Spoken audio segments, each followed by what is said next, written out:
Good morning. Welcome to the NSF Quantum Engineering Education Workshop.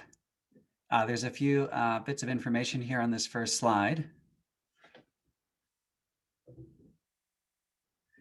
You can see that this Q&A box will have some upvoting. Kendra, are you going to explain how that works, or do I do this part?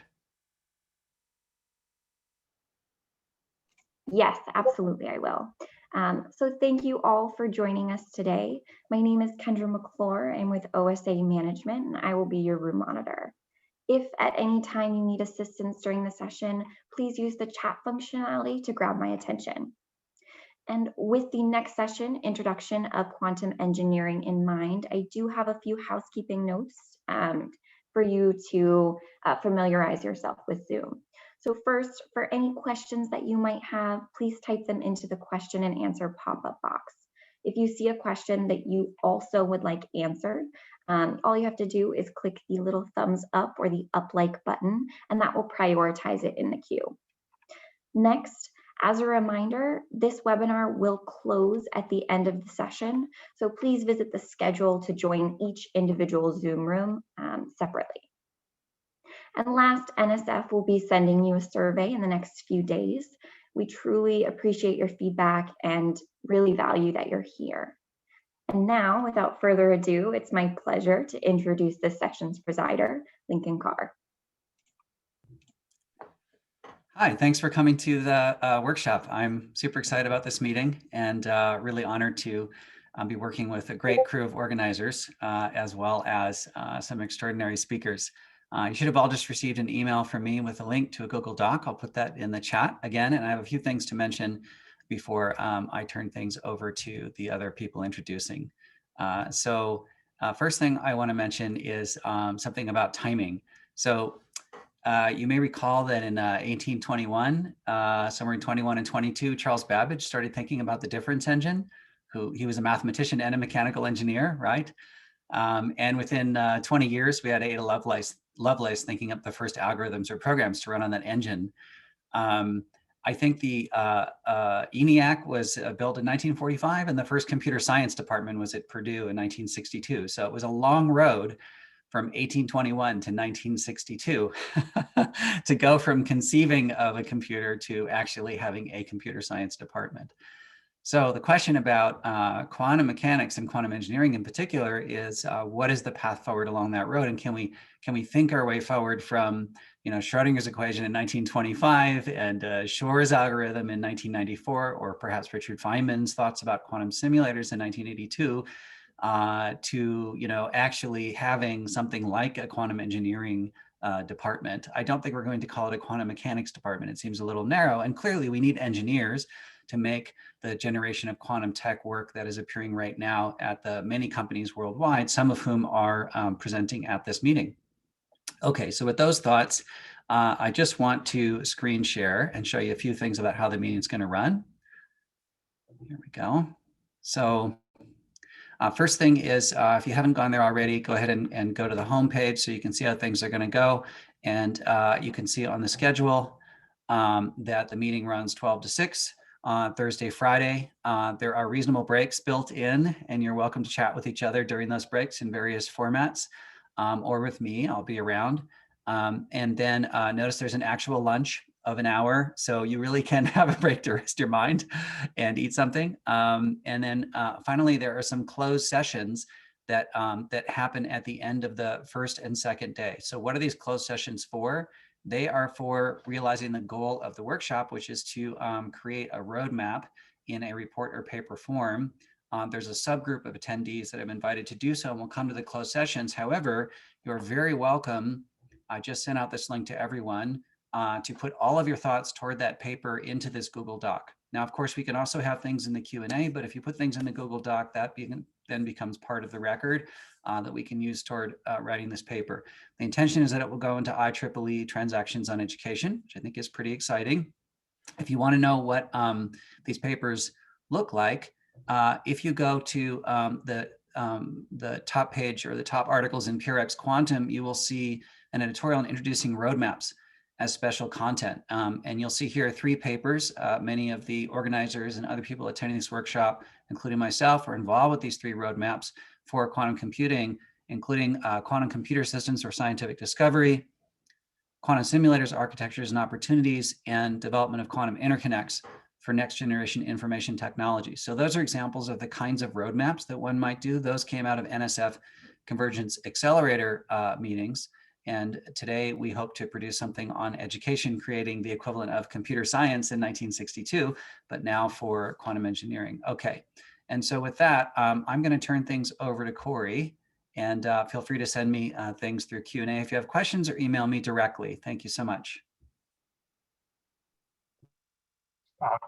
Thank you, Lincoln. So my name is Corey Stambaugh. I sit in the National Quantum Coordination Office, where so I still got there we go. We're good? All right. So my name is Corey Stambaugh. I work in the National Quantum Coordination Office. And I'm delighted to be here today representing that office and really helping kick off this important event around quantum engineering education.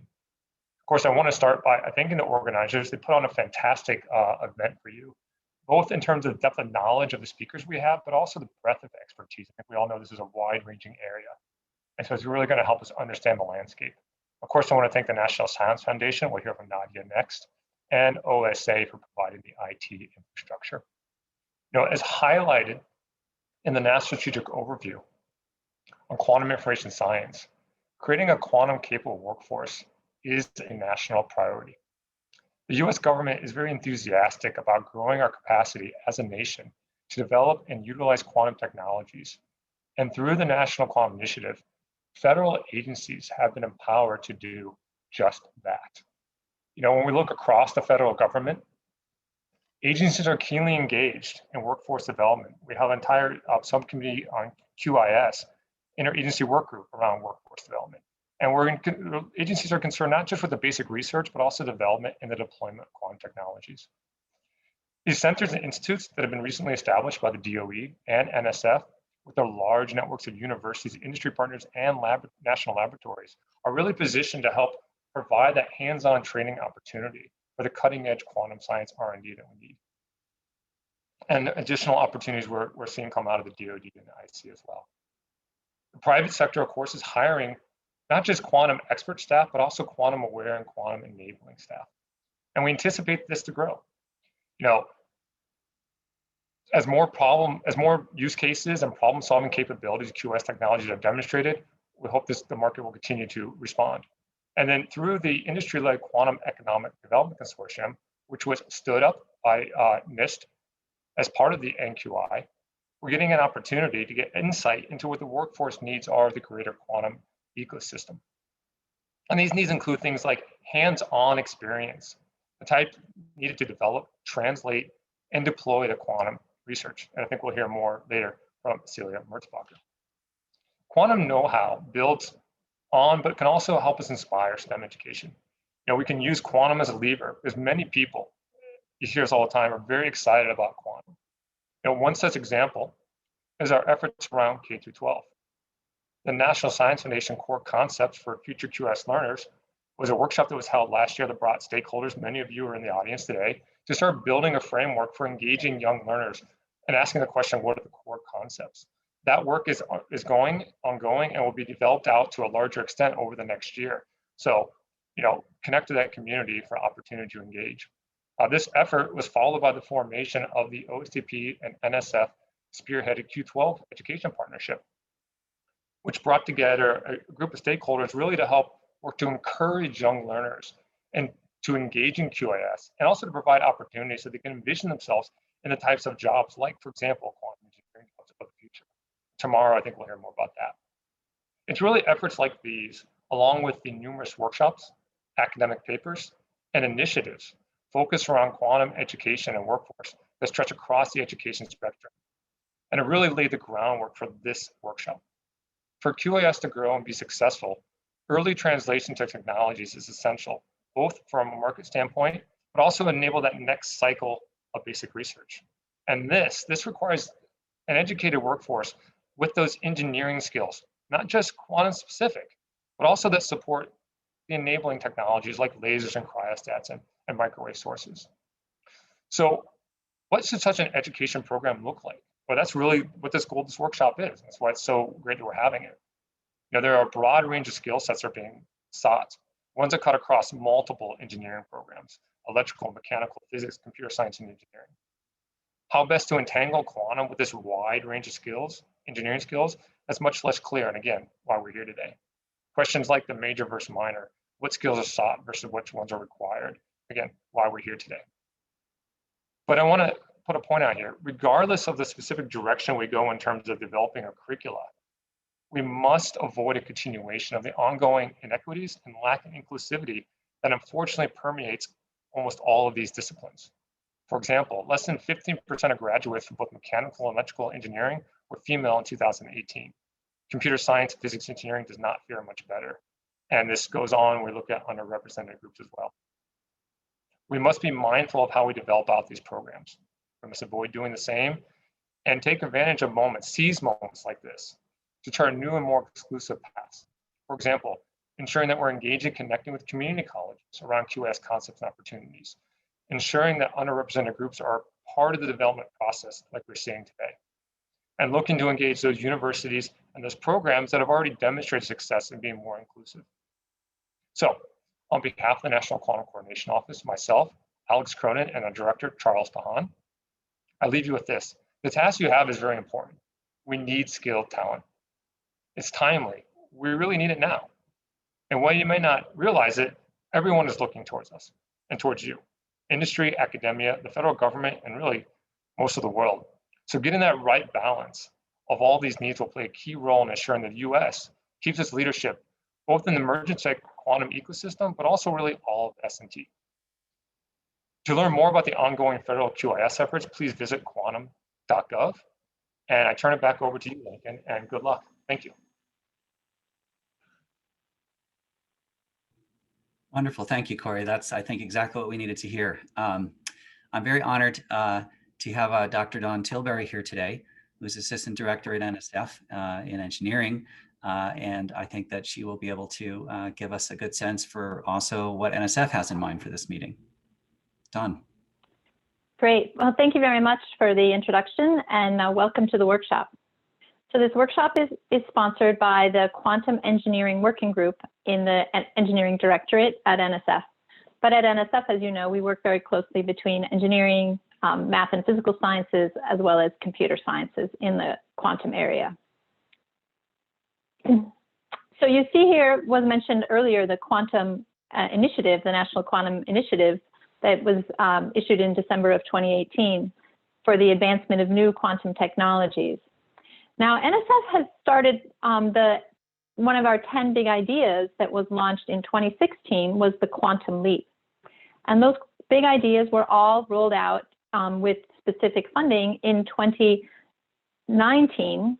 And so we're right on the same timeline as the national effort.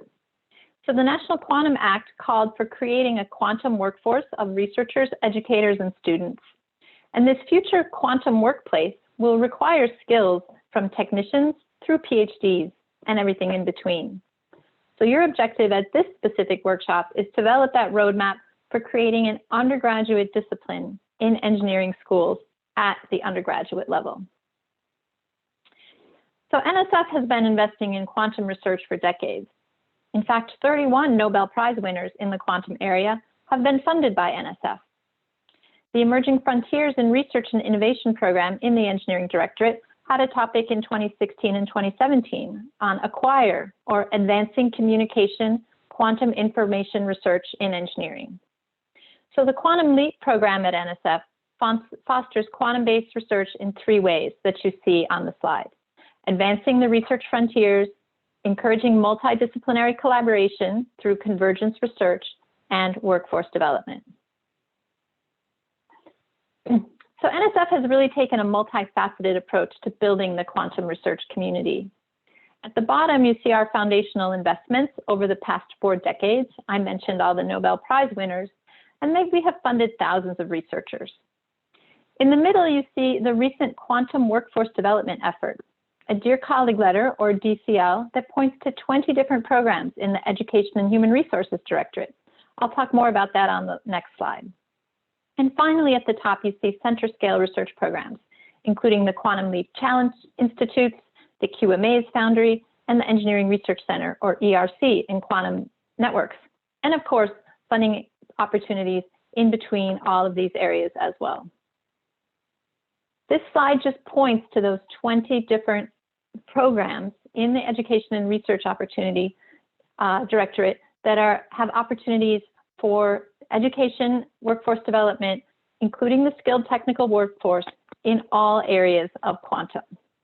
So just to show that this piece that you're doing today on the undergraduate education in quantum engineering fits within this broad portfolio of everything else that's going on at NSF. It is not in isolation. I won't have time to go through this. I believe you'll have access to my slides, but I just wanted to point out there's a diversity of different programs that NSF has in the area of quantum. We have the workforce development slides. The Convergence Accelerator was mentioned earlier, with the quantum technology track that will leverage recent advances in quantum information science. CQIS at the bottom points to existing programs in multiple directorates at NSF. And finally, there are supplement opportunities for international collaborations. So you're here today and tomorrow to help define what is a quantum engineer, who will need knowledge in both basic sciences, physics, math, chemistry, as well as engineering sciences, materials, electrical, and computer science, and the ability to pull all of that knowledge together in a quantum fashion to understand and create new quantum systems, networks, and computers. Now, teaching quantum is hard. Learning quantum is hard. I took quantum physics as an undergraduate, and I can attest to that. On the other hand, it's becoming more exciting all the time, and I think we need to figure out a good way to get students excited about it and explain it better so it's easier to grasp. NSF has funded several workshops and other efforts to help teach and learn quantum. The website listed here has a bunch of resources. It's linked from this, the workshop's website, I believe. You can see on the left, universities have created certificates and master's programs in this area. Lots of activity going on. So the challenge you face over the next 2 days is to develop this roadmap for a quantum engineering undergraduate degree. Do you think it's possible to do at the undergraduate level? What skills and knowledge will be needed? Could quantum engineering be a minor together with another major degree, such as electrical engineering? Or should it be its own engineering degree? We'll also ask you to think about career opportunities in this field and the skills that will be needed for students to enter those fields. So finally, to get ready for the workshop, think about this little baby who wants to be a quantum engineer. What courses will she need to take? What degree should she aim for? What career opportunities will be ready for her when she's graduating with her quantum engineering degree? So have a great workshop, and I look forward to seeing your report. Thank you. Thanks, Dawn. That was really great. I probably need to read those quantum books for babies. That seems like that could be helpful for me personally. All right, well, I'd like to turn things over to Professor Ken Brown, who will be the session chair and panel moderator for our next session, Introduction to Quantum Engineering. Ken. Great, Lincoln. Thanks. Thanks everyone for joining us on this first session where we introduce quantum engineering. We'll start with a keynote talk on the interdisciplinary problem of quantum engineering by Eliot Kapit from the Colorado School of Mines. Eliot. All right, thanks. Can everyone hear me? Can you? Okay, good. All right, let me share my screen. And you can see the slides, right? Slides look great. Okay, well, thanks everyone. It is an extreme honor, not just to be here, but to be the first talk of this session at this incredible conference. And I hope I even kind of live up to that promise. So I'm going to talk to you today about what I see as the interdisciplinary problem of quantum engineering, why I think quantum engineering is a fundamentally interdisciplinary thing in nature, and the kind of programs that we've both launched at Mines and sort of more broadly what we should be thinking about at the advanced undergraduate and early graduate level. And I should say I'm focused on that because that's what we've focused on here at Minds, and that's what I've thought most about. So this is, so I'm kind of leaving the issue of K-12 education for some of our other speakers like Sophia Economou later in this session. So anyway, just as an outline, begin with just a few minutes on what quantum engineering I think is, because I noticed we didn't actually have a formal definition of what quantum engineering is supposed to be on the conference website. Talk a little bit about our approach here at Minds and the kind of unconventional quantum curriculum that we need at sort of more broadly, not just what we're doing here in particular, but the kind of basic techniques I think we need to be teaching all over the place. And, to highlight in particular 2 key curricular gaps that we tried to fill here at Minds that I think are vital across the country, which is the unique experimental techniques that are necessary for research in quantum technology and programming the quantum computers we actually have today, so NISQ programming, and then just end with a few conclusions. So, obviously just asking what quantum engineering is, this is somewhat up to this conference to decide. But I was trying to think of a nice way to formulate it, and the idea I came up with for, I think, how we should frame the idea of quantum engineering as opposed to just quantum science in general, is that quantum engineering should be the project of exploiting the exotic properties of quantum mechanics for practical scientific, commercial, and national security gains. And I really want to focus on sort of the way it's framed is exploiting what we have, in that if you think about quantum computing, obviously this is an incredibly new, exciting, rapidly growing field, but the basic rule set that governs quantum computing, the basic rules of quantum mechanics, were mostly hashed out before the Second World War. And similarly, I want to focus in this definition on the practical aspects that, we're now at a stage where we can really take quantum technology, take all of the strange, beautiful, bizarre, philosophical, amazing properties of quantum mechanics and actually get things out of them and do things that we couldn't do before. And, we've seen that already with the quantum communication and sensing, like, there are quantum entangled link communication systems you can buy today. I mean, maybe not you, but people in the government in this audience probably can. And how can we leverage this to improve society? And so, in other words, the way I would talk about quantum engineering is that we have spent over a century studying quantum mechanics. Now it's time to train quantum mechanics. So with that in mind, I want to highlight that there's a wide array of programs being either already having just launched this year or being launched right now across, sorry, let's skip the slide. Wait, okay, well, I had a slide, this is embarrassing, but I had a slide highlighting the many quantum programs launching around there it is. Okay, the slide highlighting the many quantum programs launching around the country, including, ours at Minds. We just launched a master's degree. We're piloting all our new classes and taking our first class of master's students this fall. In addition, I want to highlight Duke, UW-Madison, UCLA, U Chicago, CU Boulder, Stevens Institute of Technology, Penn State, and more on the way. And of course, the many excellent foreign programs being launched in this area. So, and of course, this is a very incomplete list. This is just what I could literally think up off the top of my head. And so, if you're not on this list, but I have launched a program, my sincere apologies. At any rate, and so to highlight why I think quantum engineering is why I think quantum engineering is a fundamentally interdisciplinary problem, I wanted to pick one of the grand challenges of quantum engineering, which is building a fault-tolerant quantum computer.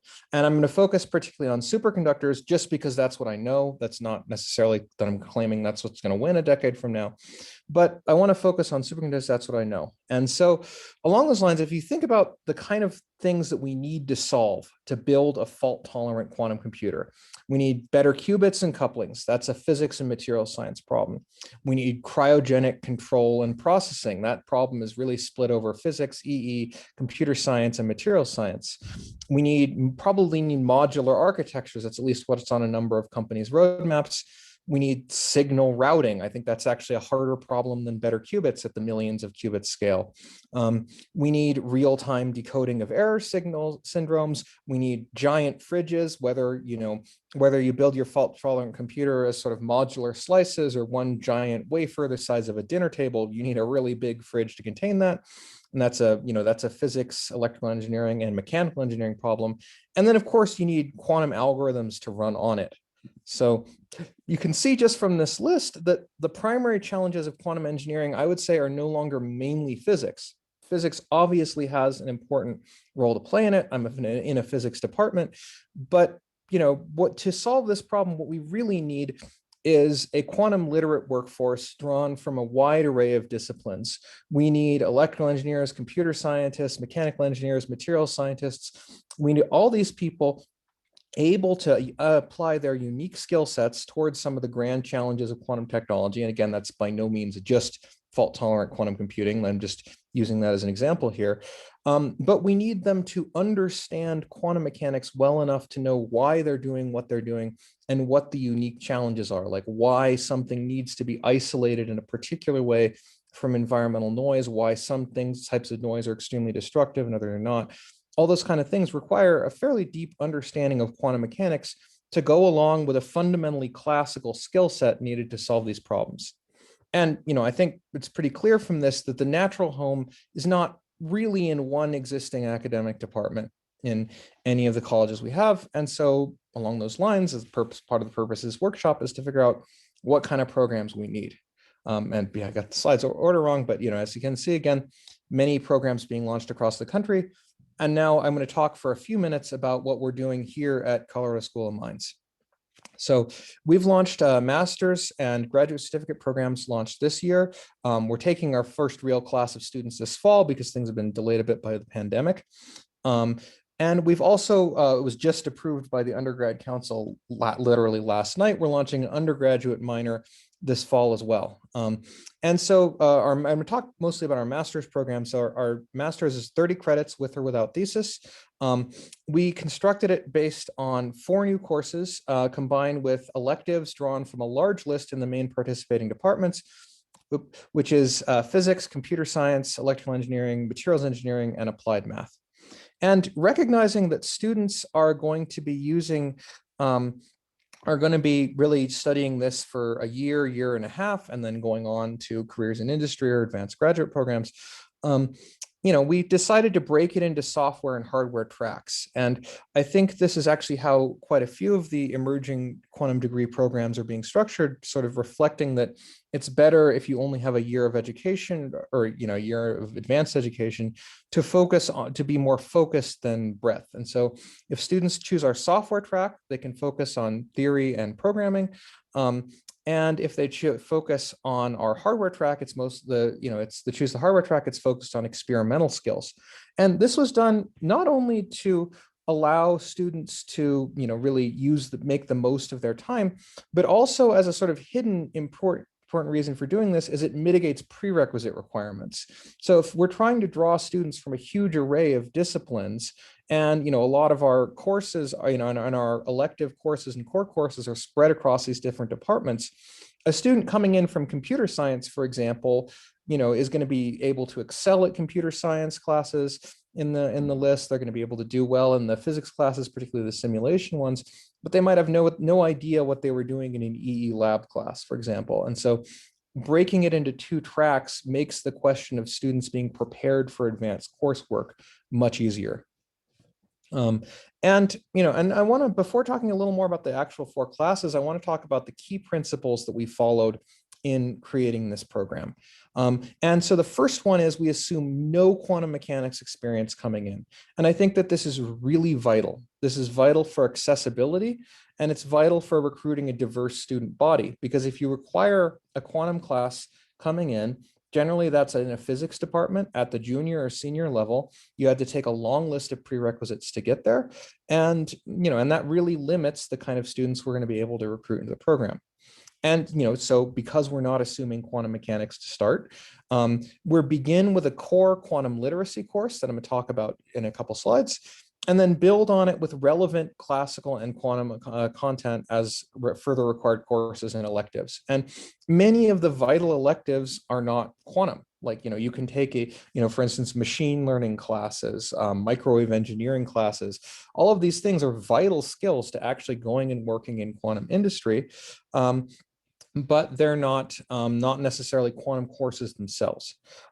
We also wanted all of our new courses to bolster existing degree programs, particularly our PhD programs at all levels.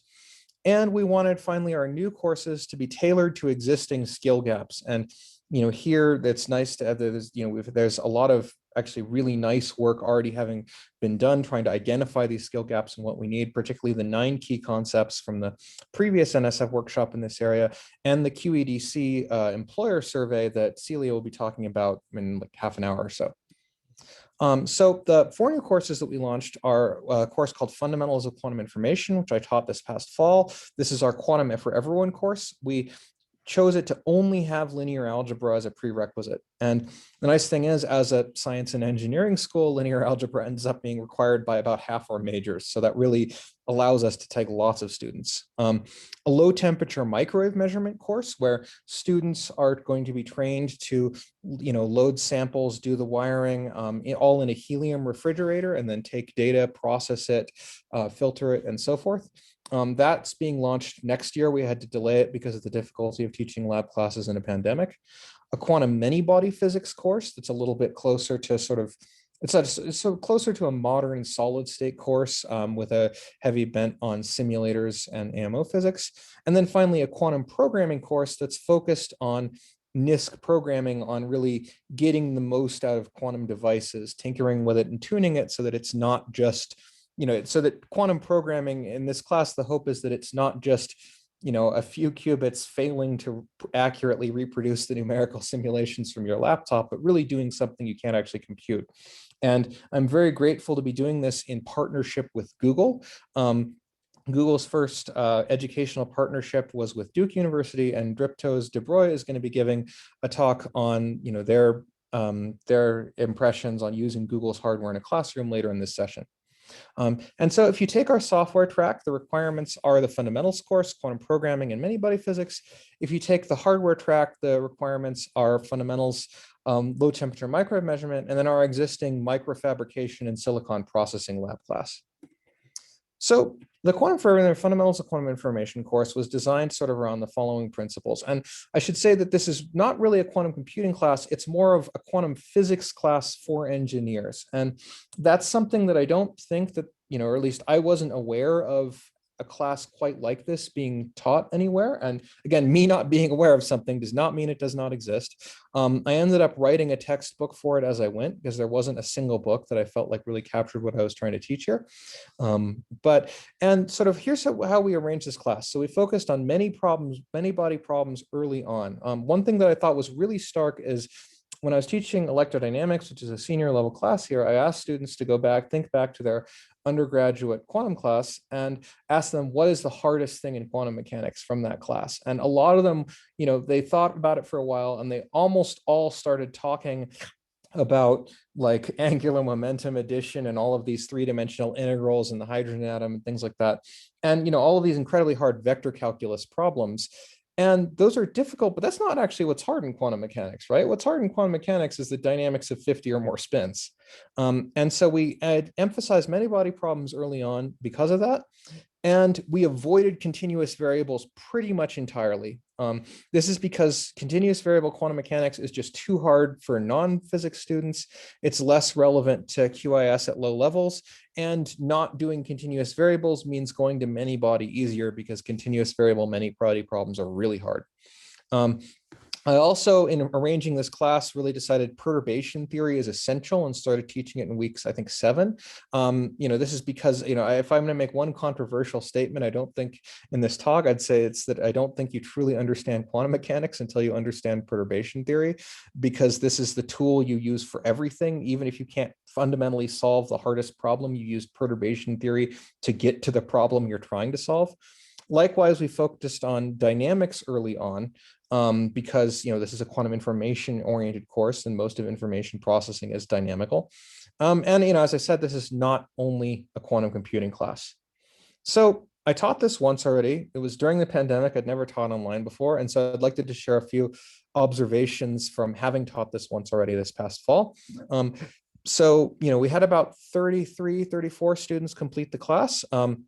Half were non-physics students, and it was a mix of about half undergrad, half grad, split across a wide range of disciplines.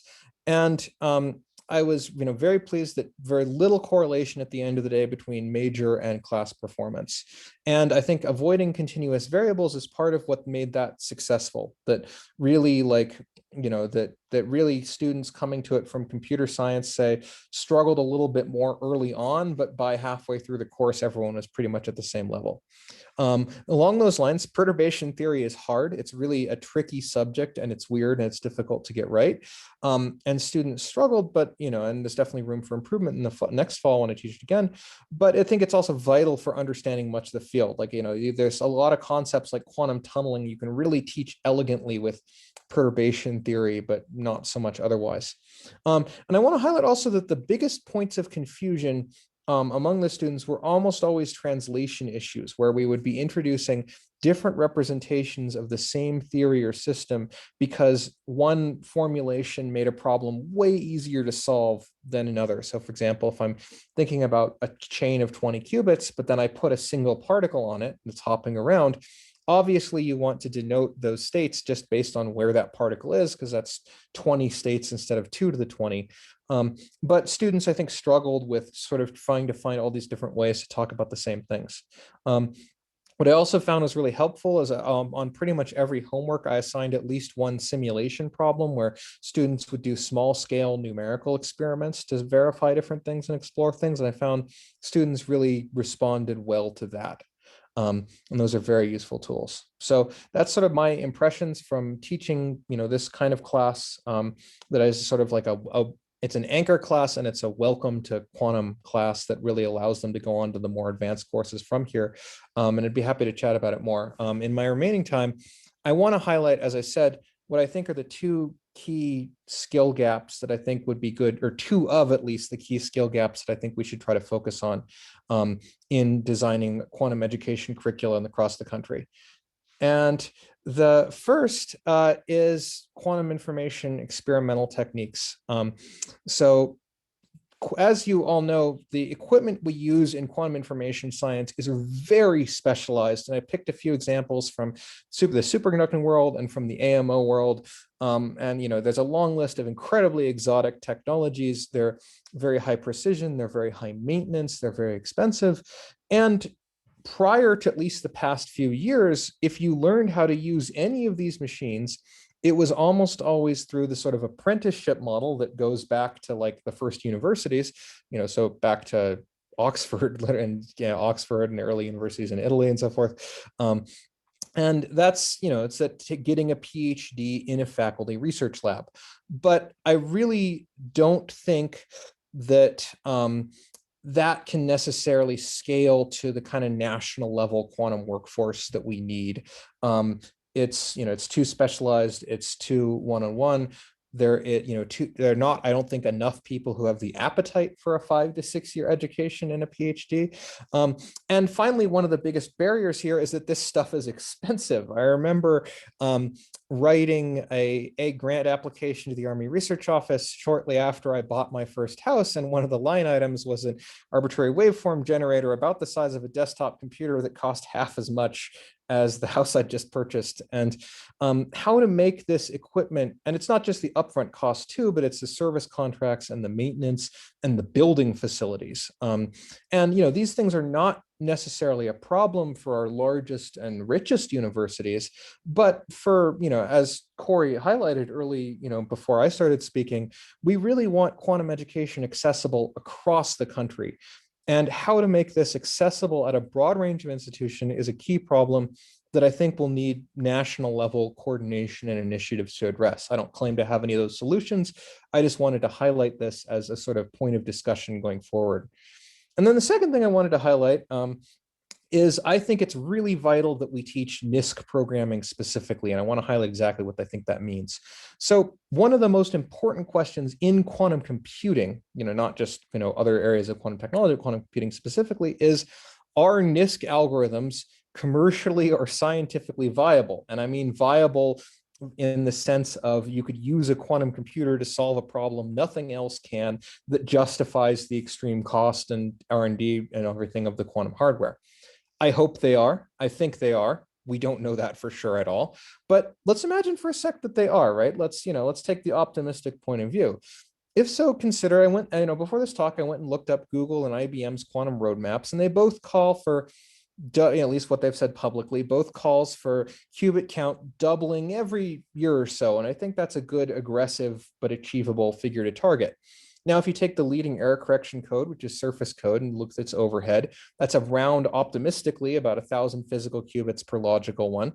The distillation procedure you need to actually do universal computing with this might be another factor of 10 overhead here. And let's say we have a NISC approach to some problem. We won't be able to do it for all problems, but let's say there's some important one. And the overhead is a factor of 2 to 10 from auxiliary qubits, some kind of partial or approximate error correction schemes and mitigation, and so on. The point is, if a NISC approach works at all for something at scale, it's going to be potentially a full decade ahead. And I think that kind of scaling advantage, if it's possible, is really important and something that's worth, it's a gamble, but it's a gamble worth taking. However, smart NISC programming is an art form. Really getting a lot out of a current quantum device requires many subtle error mitigation and correction techniques to employ. They're tailored to the hardware. You have to really fine tune the scheduling of how you arrange and layer your gates. And this is not a common skill set. So I'm teaching the quantum programming class here at Minds right now. And it's been a really fun and exciting thing to really try to be like, okay, students, this is how you parallelize things. This is how you make sure that this gate doesn't block you from doing this one. This is the trade-off between circuit depth and error proliferation, all this stuff. And we won't fully understand, I think, the potential of NISC until a lot of people try their hands at it and hardware further improves. And again, by try their hands at it, I'm really referring to sort of the bleeding edge generation now, next couple generations of quantum hardware, where students can try 50, 100 qubit algorithms. They can try things that are hopeless for them to simulate and really see if they can get quantum advantage out of that. And then finally, I want to note, just from a point of view of inspiring students, if we focus on the traditional algorithms like Shor, Grover, phase estimation, and the other ones that are all single error fragile, the message we're actually sending to students is really hope you remember all this in a decade when you might actually be able to use it, right? Because of about 10 years from now is generally the time frame people quote as when surface code or similar approaches will be viable. And I'm not trying to say that that's over optimistic or over pessimistic, but that's the number people usually throw around. So this is my plea for the importance of teaching NISC programming, both in terms of what we might discover from it with a bit of luck, and in terms of really inspiring students. And then finally, of course, all of the efficiency and focus you get on programming in this difficult context will lead to more efficient algorithms when we have fully error corrected machines anyway. So just to conclude, I think it's quite obvious that training the next generation of quantum engineers may mean rethinking a lot of how we teach quantum. And the approach that we've chosen here at Minds, which is just, of course, one of many, is to have an accessible core quantum literacy course, which we then use to supplemented by a wide range of classical and quantum electives. I think the key curricular gaps that we set out to fill, both here at Minds and I think that both and nationally, are QIS experimental techniques. We focused on the solid state side instead of the AMO side because we're a small school and we couldn't do both, at least not immediately, and NISC programming. And of course, there's lots of innovation here, and I look forward to seeing what everyone in this audience can come up with. So with that, thank you again for your time and for the honor of being the first talk in your session, and I look forward to taking questions later. Great, thanks, Eliot, for a nice introduction. And then we'll have 2 short talks, and then we'll open it up for questions to the whole panel. So the next talk is by Stephen Heidel from AWS Center for Quantum Computing, talking about the breadth of quantum engineering. Hi, everyone. So I have a very brief talk where I essentially just want to make one point using mostly pictures. So we'll see how this goes. Hello, I'm Stephen Heidel. I lead the software team at the AWS Center for Quantum Computing. Before that, I was at Rigetti Computing. And then prior to that, I've led a number of engineering teams at some big tech companies here in San Francisco. So you just heard from Eliot, who shared all the different skills and disciplines that need to come together in order to build a fault-tolerant quantum computer. And after my talk, you'll hear from Celia, who will share the results of a survey conducted by QEDC on all the skills that the quantum industry is looking for. But in these really brief remarks, I wanted to zoom in on basically a single data point in that survey, which is sharing with you my personal experience of building quantum engineering teams, or at least attempting to do so. So go to the jobs website of any company in the quantum industry, and you'll find job descriptions for software engineers, physicists, theorists, fabrication engineers, and so on. Seeing job descriptions sorted into buckets like this, you might naively expect the team. You don't see the graphic. You don't see the buckets. Oh, do you see some circles now? Yes. I had an empty slide there. Sorry about that. So go to this slideshow is all pictures, little diagrams that I put into PowerPoint. Haven't done a format like this before, but giving it a try. So seeing job descriptions sorted into buckets like this, you might naively expect the team to look the same with, groups of engineers working in silos on their respective disciplines. This is what happens. This is what would happen if you only hired for depth, highly specialized groups of people working together on highly specialized problems. But of course, quantum engineering teams don't look like this graphic. They look a lot more like this, where there are some individuals who focus entirely within their domain, but others who span multiple domains. And these individuals, sort of at the intersection of circles, who have not only a depth of understanding, but a breadth as well, are very highly valuable to quantum engineering teams because they can bridge the gap between multiple domains. An error-corrected quantum computer is a highly integrated system, and therefore you need a highly integrated team in order to make sure that everything comes together in the end. Unfortunately, these types of people are also the hardest to find when recruiting, and that subsequently makes them incredibly valuable. For myself, I am looking to hire people whose experience spans across software and physics. So if we say that the blue software or the blue circle is software experience and the purple circle is physics experience, I get a lot of resumes that look like the two shown here, where the candidate's education and experience falls entirely within one of the two domains. But what I really want is individuals who can bridge the divide and have experience in both areas. Their resumes look more like this bottom one, with mixed experience in both areas, maybe a physics education, but some software industry experience and so on. So my simple message to those designing a quantum engineering program is this.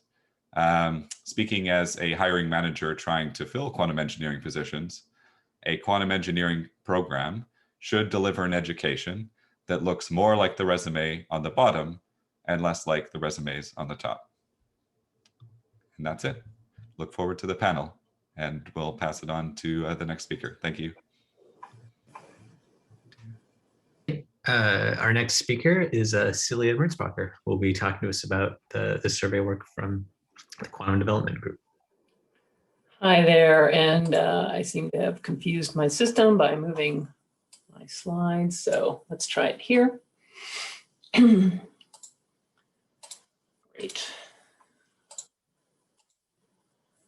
Can you see my slide?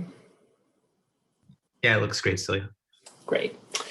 So I'm Celia Mertzbacher. I'm the Deputy Director of the Quantum Economic Development Consortium, which is a stakeholder consortium that includes industry and academia, national labs, and others So very broad, and many of the folks who are on the call today are with universities that are members, and I encourage everyone who's interested to go and contact me or go to our website.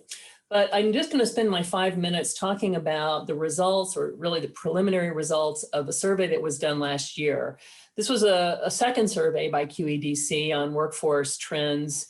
And I want to give a shout out to John Candelaria, who's among the attendees at the workshop today. He was the chair of the Workforce Technical Advisory Committee, or TAC, that did this survey last year. And the whole TAC was involved, which is made up of volunteers from our members, both from universities and industry, came together and developed a survey based on questions that they felt would help get the answers that people needed. So we thought about who were going to use the results of the survey and what they need. That's, of course, largely on the education side. And then what questions are companies going to be willing to answer? Because there are some sensitive areas, even though the survey was anonymous. So what we decided with this survey was to really get as much information as we could about the types of jobs that people were going to be filling in the industry. And for each of those job types or work roles, what would the associated skills and knowledge be, and the preferred degree? So we performed the survey late last year. We sent it out to 120 QEDC member companies, and we got 60 responses. The responses came from a diverse set of types of companies with business in the hardware side, the software side, and as you can see at the bottom here, individual companies that were doing venture capital and consulting, market analysis, and so on. But if you look at the top, the bulk were both hardware component and system developers, as well as software providers. So we feel like we have a fairly diverse mix of respondents. I'm going to very quickly just show you sort of a snapshot on the job types information, the skills and knowledge information, and the degree information that we got. We're still analyzing the results, so this is sort of a first pass. So we had these lists that we got from doing an analysis of job postings last summer of different job types, different skills that were required for different job types, and different degrees. And we use those as menus in the survey. So these job types were among the ones that respondents could choose. They could also specify other if they wanted to. And they could choose as many job types as they wanted. So a company could come in and say, I'm going to hire 10 different job roles, or whatever made sense for them. This is in the next 3 to 5 years. And so you can see there's a lot of different job types being filled. They're in order. And so you can kind of scan down and see the different types. And some of them are sort of broader descriptions of jobs, perhaps, than others. Data scientists may be relatively narrow compared to perhaps experimental physicist. So when a respondent checked a job type, then they got asked, and for that job type, what skills do you want the person to have, and what degree would you prefer? So when we ask this skills question, of course, different jobs, different skill sets. So I don't have time to go into all of them, but when we sort of looked at all the skills that got checked and rolled them all together, we got a chart that looks like this. And so again, we had a big menu of skills, and they could choose as many of them as they wanted to. So one company's experimental physicist might have had a rather different skill set from another's. But if you're a student and you want to equip yourself with skills that are going to perhaps keep lots of options open, you could look at this, and you don't have to check them all, but you might choose to check several of the ones, especially that are sort of toward the left of this chart. So when we got, and I'm going to share now some couple of slides I just made yesterday on the degree information that we pulled out of here. So this is for 2 specific jobs or work roles: control system engineer and software programmer. And the skills that were checked by the various respondents, all added up, are shown in these 2 histograms. So you can see that there's a sort of different shape to these. There's a lot of different skills that a control system engineer might have. Now, again, remember, this is from many people checking among the boxes. It's not what one person said, one company said. Software programmer, not surprisingly, well, software development would be the main skill, and then others less important. And so there's sort of a lot of variability from position to position. The next slide I want to share takes a little bit of explaining. So I'm showing essentially the same information in two ways. On the left-hand side, so what I did was I took all of the information that was available on what degree was going to be associated with a particular job. So here we have all these different jobs listed on the left. And if they said BS in engineering was the preferred job or MS in engineering, it's shown here in blue or orange. And any other degree, and there were quite a few that they could choose from. So any PhD is in the gray, physics, chemistry, computer science, all in the gray.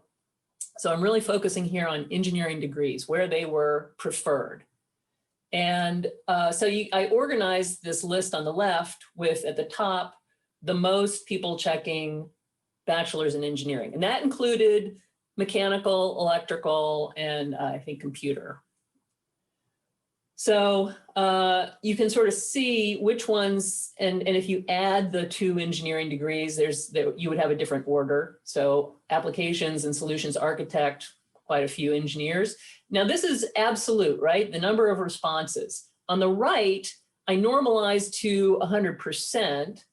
And so something like circuit designer, which you can see on the left, has a lot of engineering sort of weighted versus other. So that plots higher on the right when you normalize it to 100%. So I just wanted to sort of say, regardless of how many, and again, this is a snapshot of 60 responses. So there's some error bars associated with these bars on the left. But the sort of types of jobs that are predominantly going to be available or preferred for engineering graduates are the ones at the top on the right. So there's a lot of information and additional information that we can tease out from these data. I'll just leave with this slide. For the top 4 jobs in that list of all the jobs, these were the ones that were on the left, most sought after jobs by the respondents to this survey. And what degrees were the most commonly given as the desired or preferred degree for that job? And you'll see that 3 of the 4 have engineering. So I think this is really an important workshop. There's going to be high demand for engineers going forward. And I'm happy to be part of this session, and I look forward to the Q&A. So thank you very much. Great, thank you very much, Celia. And then, yeah, so Stephen and Eliot, if you guys can come back in with your videos for our panel discussion. There are too many questions, so we'll just get to work. So the first question is, just what do you collectively see as the outlook for student employment? And I would say, and I actually, I myself just had hosted a career panel here last night at Duke. And one thing that came up was from Celia's point at the end, most of those 3 of the 4 jobs, 2 of the jobs required a PhD, 1 required a master's, 1 required a bachelor's. So what do you think particularly for like master's students and bachelor's level students, what do you think the current employment options look like? Well, I'll start. And it's all rather anecdotal right now. We didn't ask, I will sort of point out that we assiduously avoided questions about numbers of people to be hired. It is somewhat sensitive, and we recognized that. So just because a job was checked often doesn't mean that they're going to hire more than 1 perhaps in that position. And some of you may have noted that things like product development and technical sales and marketing were actually jobs that are increasing or being sought more and more. Not surprising. Those may be more in number than some of the other positions, especially again the sort of narrowness of some of the job types and the breadth of others. So I'm not able to say anything about numbers other than I will, and I noted that Terrell France is on the among the participants here today. there are some aggregators of job posting information, and just based on the number of positions advertised and that trend, I think that the sort of opportunities are diverse and rich and growing. So that certainly is the trend. And you do sort of see people, I mean, I think that there are, among our members, I know that people are very much interested in getting quality students. And so I think there's both the quantity and quality issue. I guess I can jump in here, having worked in the software engineering field for the last decade or so. The career prospects for software engineers are incredible, both inside and outside of quantum engineering. To really break into a quantum computing company as a software engineer, it's helpful to have at least a physics minor. But I do see a lot of applicants coming along with dual degrees, bachelors in computer science and physics, and that's really enough to get them on the radar for entry-level positions. Of course, outside of quantum engineering, software engineers are in higher demand, as high a demand as you can imagine over the last couple decades. So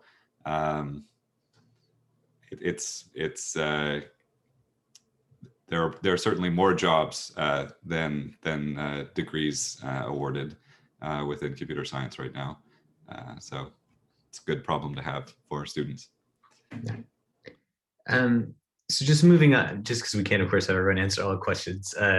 So this one, which is actually from I found all these Zoom meetings, the Q&A box in the chat always gets confused. So this comes from a discussion that was in the chat, what I think is really important. So the question to Eliot in the chat was, given the projection that it's going to be 10 years or so until we see applications of quantum computers, are we training these students, at Minds, do you imagine you're training these students to do research, or do you imagine that you're training these students to develop applications?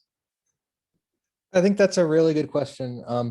And so, I should say sort of our goal for this program was to prepare students to go on into, go straight into emerging jobs in the quantum field as the number of master's degree level positions is projected to increase, or be ready to basically dive right into a top tier PhD program from here based on what they wanted to do and where they wanted to go.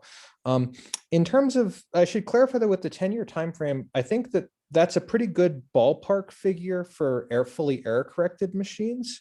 But my really strong hope is that NISQ type approaches start producing useful results in the next 3 to 5 years. Like a lot of sort of what a big question that motivates my own personal research is, what do you do with 10,000 qubits? Right? Because like we're going to be in that range for a little while, and that's too small for full proper surface code error correction. It's too large for any of the current NISQ applications at current error rates roughly. But I think at the same time, that's probably like 1 to 10,000 qubits is where we'll, if we really can get something out of NISQ, we'll see it at that scale, right?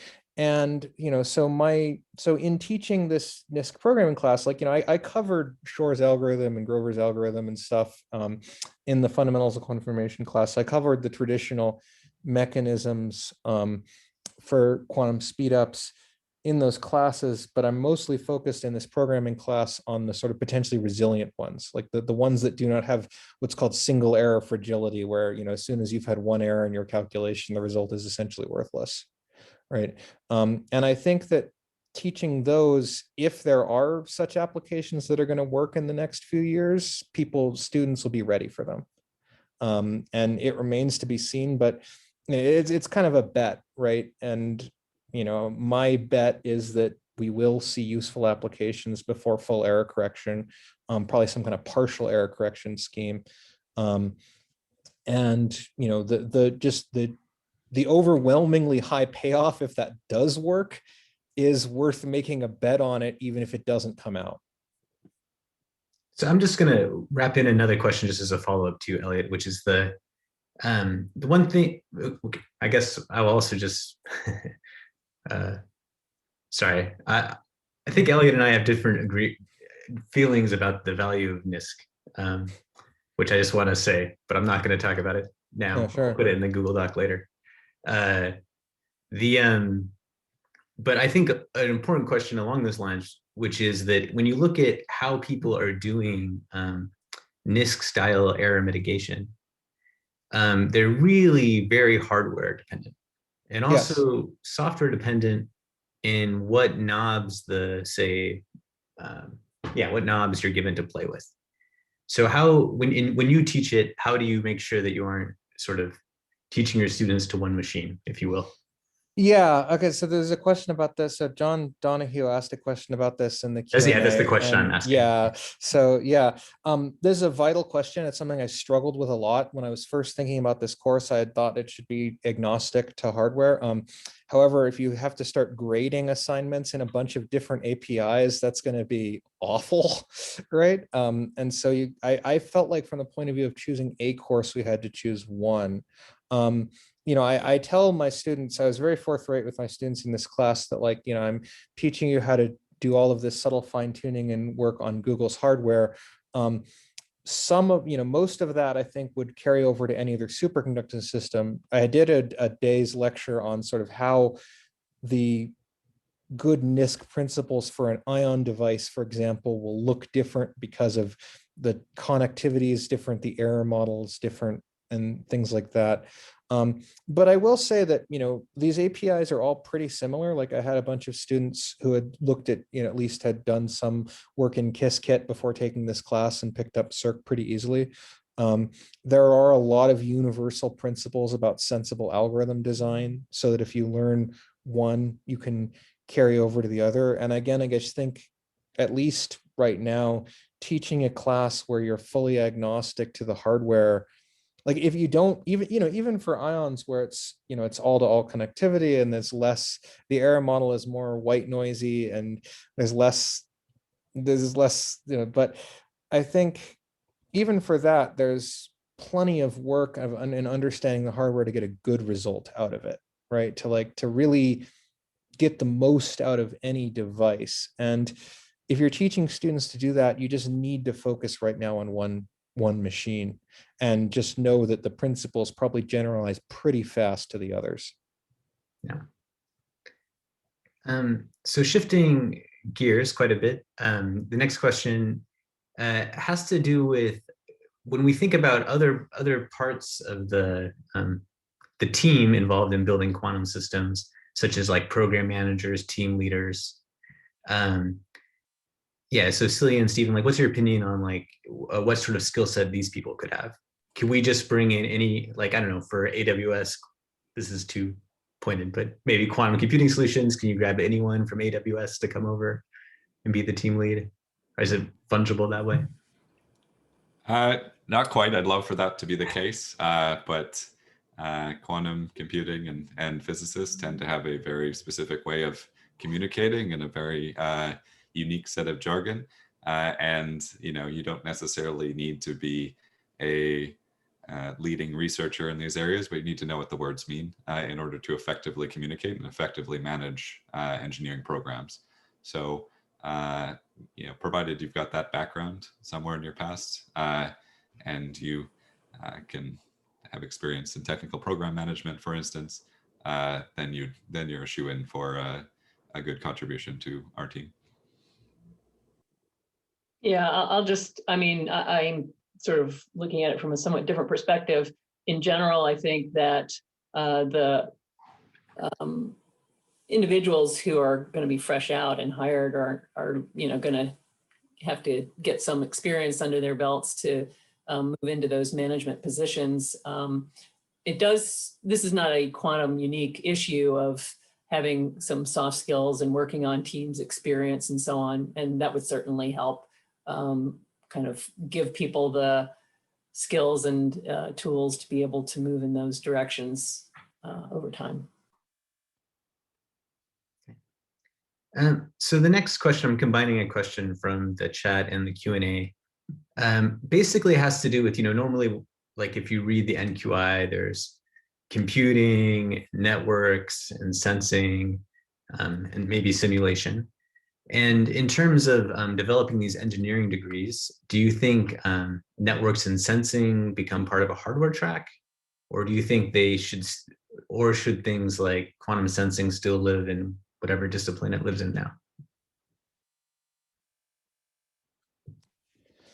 I think that's a good question. So, so I should say we're a small university, and so we don't have a faculty member that researches quantum sensing and directly. Like, we have some faculty, we have a couple of faculty members who are interested in that, but we don't have anyone who's really like focused on that.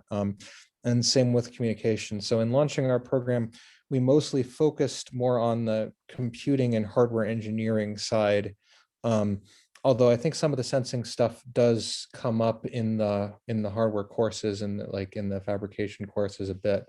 I think long term that engineering, so in a quantum engineering broadly, sensing and networking and communication are vital things to play. They're vital things to incorporate. They should absolutely be a big part of the quantum engineering as a definition. They should be something that's taught. I'd like to incorporate a week on quantum sensing and communication next time I teach this class. That's not something that's in my personal area of expertise either. So I sort of focused on what I knew, particularly teaching this in a pandemic.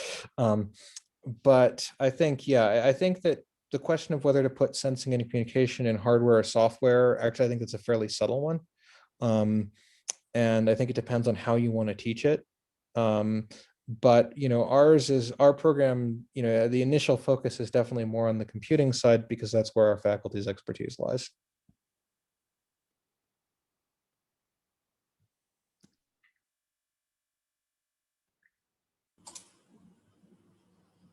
So for the next question, the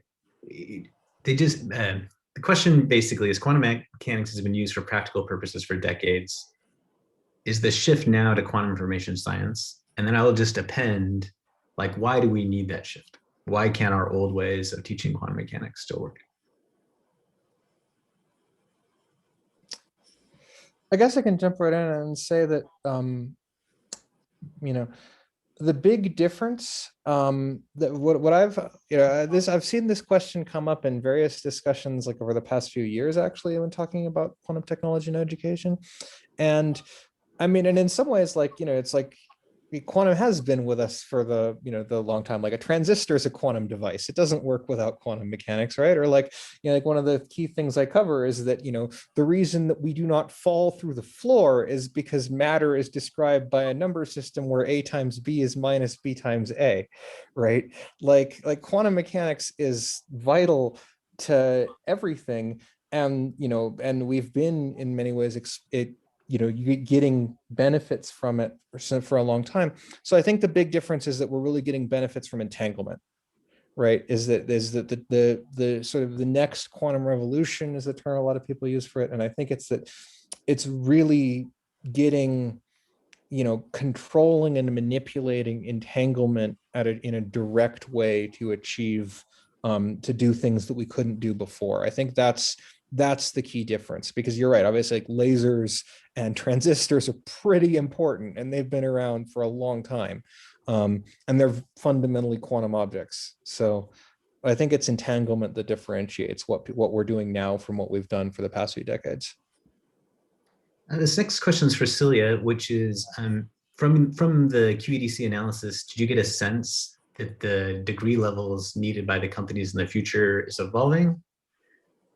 Or do you think, how long do you think these rough breakdowns will, or how will these breakdowns change over time? Right. Actually, our first survey, which we did in 2019, asked questions that got at that a little bit better. And we asked what I would describe as sort of characteristics of the workforce today, a snapshot, versus what it might look like in your organization some point in the future, 3 to 5 years.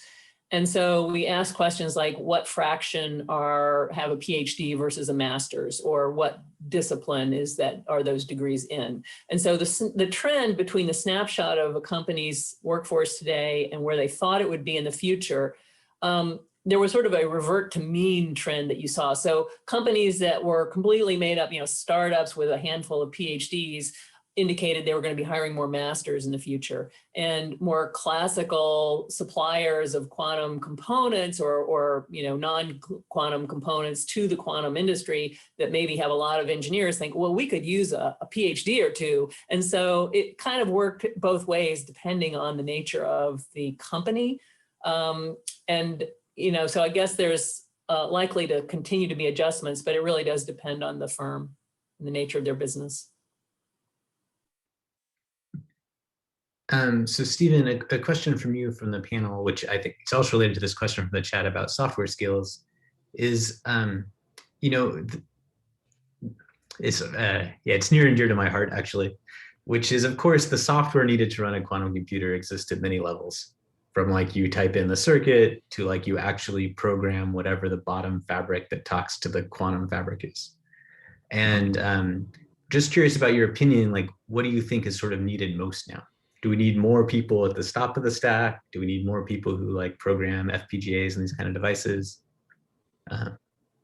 Thoughts? Yeah, that's a great question because it comes up all the time. We need more people closer to the bottom of the stack. And the reason for that is the top of the stack right now is well served by Circ and Qiskit and a number of these software packages which have essentially zero onboarding cost. You don't have to be a member of a university. You don't need any money. You can go online and immediately start running gate-based quantum algorithms against IBM systems, for instance. But it's much harder to find people who have had access to control hardware, the lower level portions of the stack, sort of pulse level control of systems. And that is the kind of experience that would really be great to see. That's the kind of education experience that would be really great to see from quantum engineering program, because of course universities do have access to those types of equipment and those types of resources. Actually, and just to chime in, I believe IBM's Qiskit recently added pulse level tuning, at least in some capacity. I don't know what the level of availability is.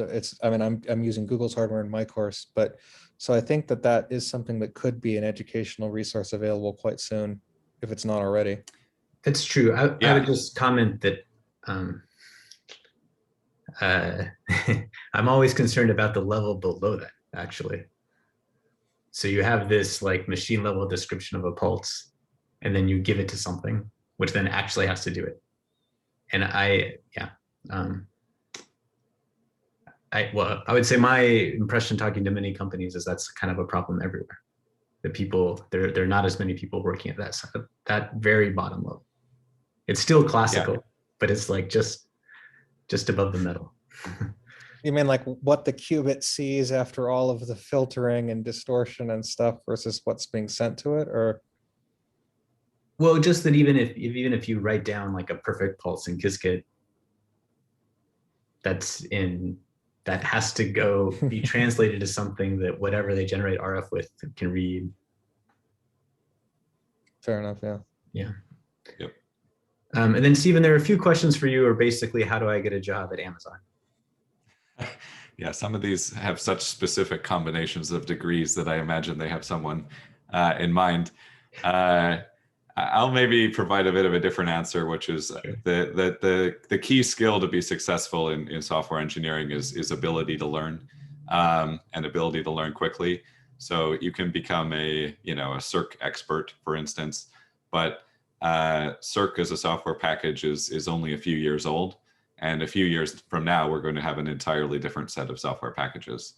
So the key is adaptability, kind of constant learning throughout your life, and being able to basically do pattern recognition and say, oh, the differences between Circ and Qiskit and these other packages, I can understand the patterns between them. And I, for instance, have it just sort of pigeonholed my understanding into just the specific way that one of the packages does something. So that's what I'd say. The question for Celia is from the study, how big are the sectors of industry sector related to sensing and networking versus computing? Did you find that what I really, so I'll just say what I really like about the work that the quantum, can never get it right. Anyway, your group's doing is the fact that it focuses on things like supply chain. Like a lot of things which people don't think of as a quantum company are in some sense a quantum company because they generate key elements to build everything else. So when you look over that whole breadth of companies, how much of it do you think is kind of siloed towards computing versus sensing versus networking, or is it all working together? Yeah, it's hard to say. I should go and do an analysis of our membership, not only just the number of members in each of those areas, but also the size of them. But we have some of each, and some of the companies that make electronic components presumably sell into all of the above. So I think that there's a lot of attention, of course, paid to quantum computing. And some of the skills and knowledge that students gain is going to be applicable in all of the different sectors. So I'm not sure it's critical at the outset to be tracking yourself into one or the other, although people may have a strong interest in one or another. I would like to, at some point before we wrap up, and I know we have about 10 minutes left, I do want to emphasize, and maybe I'm taking this in another direction, but the importance and value of internships. And engineering programs do typically or are more likely to have internship opportunities built into their programs, but I would definitely encourage those. Of course, you have to have connections to the intern employers, and QEDC members are very interested in getting qualified interns. Some of the bigger ones, of course, have very well-developed programs. The smaller ones often do not. Just as an example, cryo-engineering skills are like hen's teeth, it seems. The people who have cryo-engineering sort of programs at universities, there's a handful where somebody's doing really in-depth work in the area, and they get hounded constantly for graduates. And so there's a dearth of students with those skills in particular, just as an example. And the companies that make cryogenic systems are pretty small typically, and they don't have a lot of internship opportunities. And we're trying to figure out ways that we might creatively address that. So be interested in hearing from the educators how to work with maybe non-traditional internship or intern employers. I think it's really important. Yeah, I agree, because that is really critical for my engineering students. That's usually the first thing they ask is like, if I move towards quantum engineering, can I still get internships? And it's like, I say yes, but it's not. It's a different field. So there's a question also to you, Celia, about the survey in terms of how fine-grained was it in terms of talking about EC? Because EC, of course, covers everything from RF electronics to building solid-state materials to basically computer engineering that we usually think of as computer science. Well, so in terms of the degrees that people could sort of check, I did open the survey so I could kind of have that handy. Maybe I rebooted. I think we included, we had broken out separately electrical engineering and computer engineering as a degree. I think more useful maybe, and we haven't done this really sort of in-depth analysis, would be to go and look at the companies that checked and said, I'm mainly a software side of things company, and see what skills they said were important versus one that's more of a hardware systems development company. I think that's going to help to see how the sort of skills that go with particular jobs fall out. But again, as a student, I think it's wise to sort of future-proof yourself by getting a lot of different education and knowledge and skills. Sounds good. One question which was in the Q&A, but I vanished some way or another, but that was interesting. So Eliot, in your opinion, kind of how many quantum information specialists would you need to build a quantum engineering degree versus sort of repurposing people who are already maybe teaching physics or EC or material science? Yeah, I think that's a great question. I mean, so again, so we're a small school, we're a fairly small university, and we have, I think Lincoln actually answered this in chat, but we really have, 5 or 6 core faculty that are really focused on quantum technology, and then a much larger number of faculty that are quantum affiliated or adjacent, they have interest in quantum, or they're working on problems that are not necessarily quantum themselves, like RF engineering, but that come up a lot in quantum technology. I think in terms of like the core number that you need, that's actually a great thing to figure out as a panel, and I'm not actually sure. I put so much thought into how can we do this with the number of faculty that we have here in a short time frame to really get this going, not so much on what sort of, how could we do this if we had less, or what would the ideal number of additional hires that I can't easily ask the university for.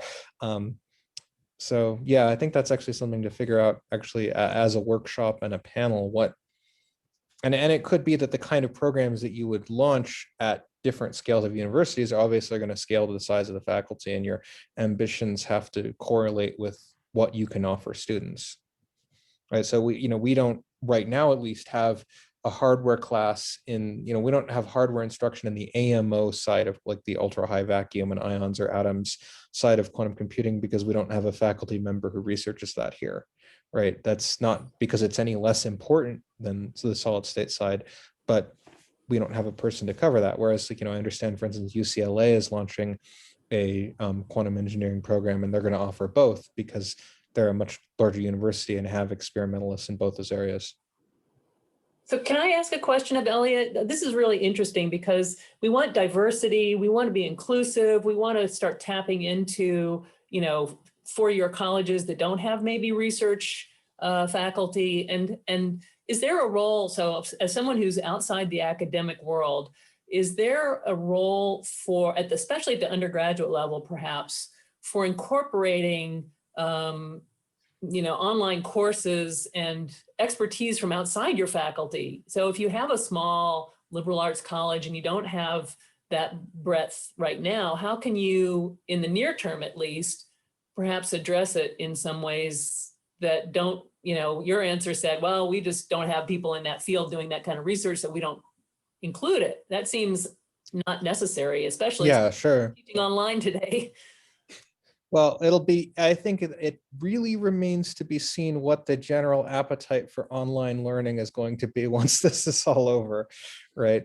But certainly online learning has a big role to play. And I think that is actually a very nice potential solution. I was focusing specifically on experimental capabilities that we didn't have, which can't be, you can't provide an online course in how to put together an ultra high vacuum system. I mean, you can, but it's not, the utility of that is certainly diminishing. I think Eliot, that, I just want to echo that, which is, I think that like a lot of the stuff can be definitely learned. There are good courses online, etc. But this question of hardware, like if you're someone who can build a UHV ion trap, you can get a job tomorrow. If you're someone who can wire up a dilution fridge, you can get a job tomorrow. It doesn't matter what your background is. It doesn't matter what your degrees are. mm-hmm. But providing that as an educational component outside of this apprenticeship model is really challenging. And I was thinking about just to respond to what Ken just said, and then Celia, I'll get right back to what you were asking about. I was thinking about this question a lot last night because it's not just the cost of the hardware, it's the cost of the building, right? That you need a very specialized building to have. Well, I mean, not incredibly specialized, but you can't just put them anywhere. You can't just put a lot of these systems anywhere, particularly on the solid state side with vibration isolation and things like that. And the supporting power needs and chilled water needs and stuff like that. And and like you said, like if there are these things, they're really vital things to learn about, and we want to be able to give students an education where you can just get a job tomorrow, right? Like that's kind of the most important goal. I think it might be the kind of thing, something to think about would be some kind of like this is something that could be addressed at a regional level, right? Where, you have where people from, a more traditional four-year college or a liberal arts college that can't afford these things, maybe they could partner with the nearest large research university so that students at this college, you'd have arrangements worked out where, students at colleges that just don't have the space or resources to achieve these things could go on and, could take a couple of their courses at at a larger research university nearby or something like that. I think that this kind of regional coordination might give students the access to these experimental techniques, because we want to encourage diversity of intellectual models. I mean, I myself, I graduated from Reed College. I will defend the liberal arts model to the death, even if it is difficult to afford this kind of equipment at small liberal arts colleges. And then, I think, and Celia, what you're saying, I think so in terms of on like the theory and expertise side, there certainly could be a role for online education. I think the sort of, and I think this would, but I think the MOOC space, in some sense, this is already covered. Like, students can go through IBM, IBM has a huge array of tutorials and sort of self-paced coursework. Google is rapidly building up similar capacity. I'm sure Amazon, I didn't actually look up what Amazon has before this, Stevens, but I'm sure if they don't have something, it's coming soon. And Microsoft has active with their quantum katas and stuff, has excellent. So there's a lot of great content in this areas.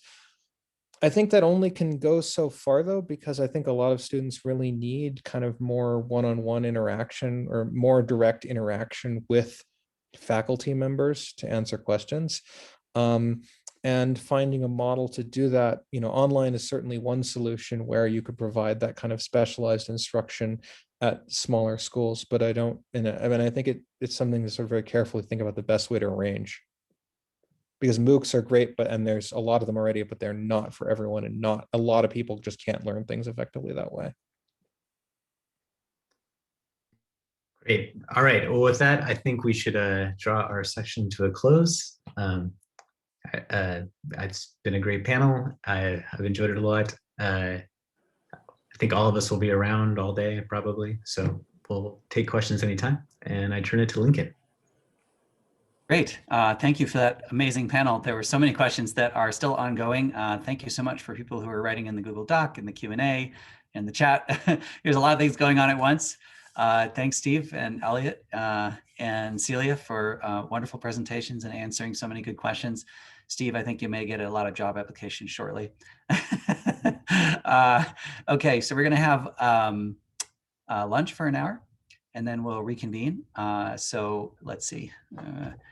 It is, yeah, we're pretty much right on time. So we'll be back in 1 hour. I guess you can just hop over to the website and see the schedule. But the next session will be Quantum Engineering in Practice. We'll start at 2:30 MST, and the session chair and panel moderator will be Josh Combs. And Josh, can you stay on the call with me for a minute while the people jump off? Thanks.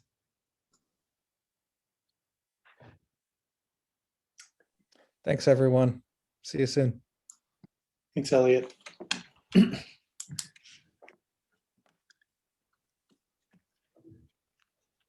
Hello, Lincoln, you said I should stay on too? Yeah, I just don't know if we're still live, so. We're still live, yes. There's 48 participants watching us talk. Okay, no problem. So. Is there a way to? Yeah, so just wanted to mention Josh, when you're running the panel, that there are these 3 different sort of things. I sort of hard, and thanks a lot, Ken, for doing that. I'm sure it was difficult. So yeah, I would say it's pretty hard to watch also the Google. I see. Yeah, I'll just leave that, and I'll try to answer things there. And maybe I'll just send something now to the organizers about that. And then the note-taking doc that we're doing, it's important that that be accessible to all the organizers. So just so that, anybody who needs to put something in there for the paper can do so. Yeah, but I think the Q&A in the chat is probably enough. Would you say so, Ken? Is that plenty for the panel? Yeah, I mean, there's so much material already. And just so I'm clear, there's the Google Doc, there's the chat, which shows us everything, and then the Q&A is this separate box. They're the three things that I should be watching. Yeah, Q&A is basically the easiest way for participants to connect. Okay. So I try to like focus on that one and then only look at the panelist when there's like obviously a bunch of back and forth. Okay. Great. Yeah, I think that's the right priority. Of course, you know, we will have ample opportunity to debate in our closed session also. And so I think it's important that the full group of attendees have a chance to, you know, give as much input as possible. And then I'll keep going into the Google Doc as I have time. I'm mostly involved with listening to the discussions here, but sometimes I have a moment. So, okay. I really did like your question, Josh. Which one? The continuous variables. Oh yeah, I actually, I mean, I guess we can talk about that offline, but I very much disagree with that. And I think that especially most engineers, whether you're mechanical or electrical, deal heavily with CV systems. So what I do think is that the pedagogical approach that we have in almost every quantum textbook is to diagonalize the Hamiltonian and talk about Fock states. And I think that is not the right way to introduce the quantum harmonic oscillator. Because if you instead started with coherent states, then you exactly get the classical solution. The mean is the classical solution. Right. Yeah. So anyway, that's I've taught this now twice, 2 semesters to mechanical, electrical, and materials engineers and computer scientists, and I don't think I've had any problems so far. Yeah.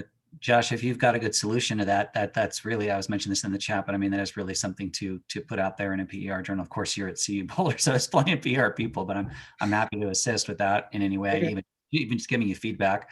Well, yeah, okay. I mean, yeah, sure. I just it's really an unsolved problem. Particularly, how do you take continuous variables and then get entanglement into that concept in some useful fashion? Without, it's almost like when you teach E&M and you have the, you know, the part that's out in the vacuum that's relativistic and the part in a material that seems to have nothing to do with the vacuum part, and you're basically teaching 2 classes. And so with quantum, the problem is, you know, it's a long unsolved problem. Everybody did CV for a long time, but then you couldn't really teach them entanglement. So entanglement was like an afterthought. So now everybody's doing spin variables and entanglement up front, but now CV becomes an afterthought. So how do you get these 2 areas of quantum tech, you know, really well, talk? I guess I would separate teaching CV, entanglement and CV. So this is how I do it: is I teach, I introduce everything via qubits to start with, and then I move on to CV. And then later on in the course, I talk about entanglement and contextuality and things like that. Yeah. So that is a completely separate module. And as examples, I can use things like 2-mode squeeze states, or EPR states, or Bell states, you know, but I don't conflate entanglement with CV systems, because entanglement's independent of whether you have DV or CV. Right. And I could jump in. Oh, go ahead. Yeah, I can jump in. This is Mike. If you hear me or not? Yeah. Yes. Yeah. Okay. Hey, cool. Yeah. So when I teach it to non-science people, I stick with DV almost entirely for the first part. Right. And you can certainly introduce entanglement and non-locality and things like that with DV. And the conceptual description there is so important that I think that should be taught first. Right. And then I move into CV, because CV is only a representation, a different representation of the state. And it's much harder, at least for non-scientists, to follow. So I think it's probably true for engineers as well when they're starting out. So I would still say introduce entanglement before CV. Since I'm currently teaching like a usual sophomore electrical engineering course, which is all about CV, like I think at least for electrical engineers, I think a lot of them end up preferring going towards computer engineering anyway.